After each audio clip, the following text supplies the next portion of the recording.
20 years is far away, but I think the transformation that Digii is driving today with the institution itself is a good change, right? If you look at Indian institutions, a large portion of them don't use technology, okay? And technology usage is very new for institutions right now. So if you look at it, and a large portion of automation in institutions happens only in the fee collection, typically is which is automated. Everything else is manual. So what Digii is doing today to digitize campuses, I think is a good effort, okay? If you look at maybe 5 or 10 years down the line, I think the advent of technology and AI is going to basically make it more adaptable, in the sense, learning adaptable. Assessments, how you can correct it. Question paper creation and generation, how do you do it automatically? Okay, access controls, making sure students have access to everything on the campus. Mental health is going to become a big issue, okay? In India, it's not really a big issue, but it's going to become a big issue. How do you use technology to support that? Students sitting in hostels, how do you make sure that they have a AI buddy that can help them go through that journey within the university? There are so many different ways technology can play a part, but right now we don't see it. What we see right now is learning automation to a certain extent.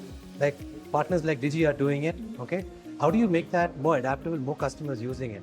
And that's where the big change is going to come in which technology can impact the entire learning process, from admission, in-classroom learning, offline classroom learning, assessment, jobs, placements, and learning back. The entire cycle of learning can be taken care of with technology. See, India is this extremely massive market. It's not a market that will be addressed by one partner. It's going to be a market that's going to be addressed by many partners, okay? I think the scale of change and automation for a market as large as India is going to take a lot of time, okay? Is there a fear of edtechs coming into this space? I don't think that's a fear at all. Edtechs can be partners to institutions very well. It's a great opportunity for us. See, India with 55,000 higher education institutions, 2.5 million schools, with over 1,000 universities, and over 400 million students in the ecosystem is something that is of significant size. India is the largest education market right now. So the way I would look at it is that, how do you partner with more providers to try and make the learning journey better for students? While we look at saying that putting students in the middle, which I think is important, I think the important part really is to say, how do you build systems around it to make sure that students enjoy coming to a campus to learn? Okay, if you take out the campus, will you still enjoy learning to come? And that's where the gap really would come in, saying, how do you build this model together? Saying that, how do you keep the student in the center and build services and programs around it to ensure that he's able to enjoy the entire experience of learning in a campus? Because at one point in time, there was this question being asked that, is it the end of institutions? In the pandemic, second year of the pandemic, because it was shut for 2 years, and saying that learning is still happening. So why do we require institutions? Okay? And I think the change is that institutions bring on personalities.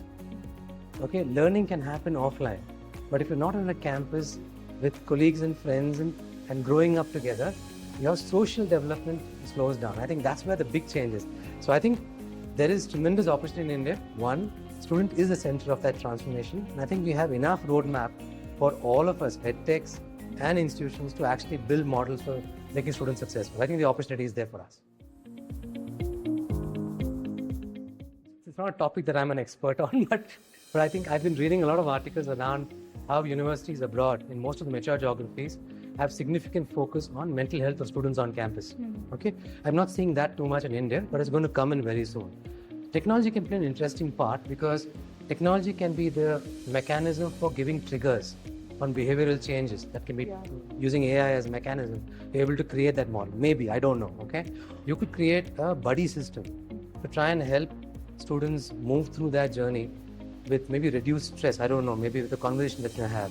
You can create bot-based models for them to look at, asking those tricky questions to somebody, rather than people shy away. There's a stigma to it, right? So nobody wants to talk about it. You can remove that by making sure you have an AI engine that can answer these questions for you and give you direction where to go. Potentially, you can build a question answer bot that potentially can ask you questions if there's a path to go, and can give references for support systems that students can use to get them through the situation they're in. There are a variety of ways you can use technology. I think they were ready for AI many years back. Okay, I'll tell you why. Because see, AI is not a new thing. At AWS, we've been doing AI for 17 years. It's not a new thing. Actually 20 years, because Amazon.com uses AI a lot, right? Around recommendation engine, etc. all work on AI. So we've got a phenomenal history of working in AI. So AI has always been there. See, Indian institutions are going through the change right now, right?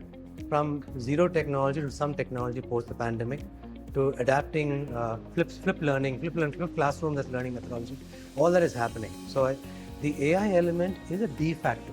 For example, the work we're doing with Digii right now to try and make sure that can we use AI engine for question answer creation, right? That question answer creation Q&A tool is an AI engine.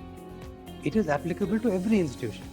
You can save time, you can save money, you can make sure that using AI in a very extensive manner to make the entire process easier for your campus. So I think that is a given. There's no looking back. And I think the announcement today is going to be that interesting part to see how it works out.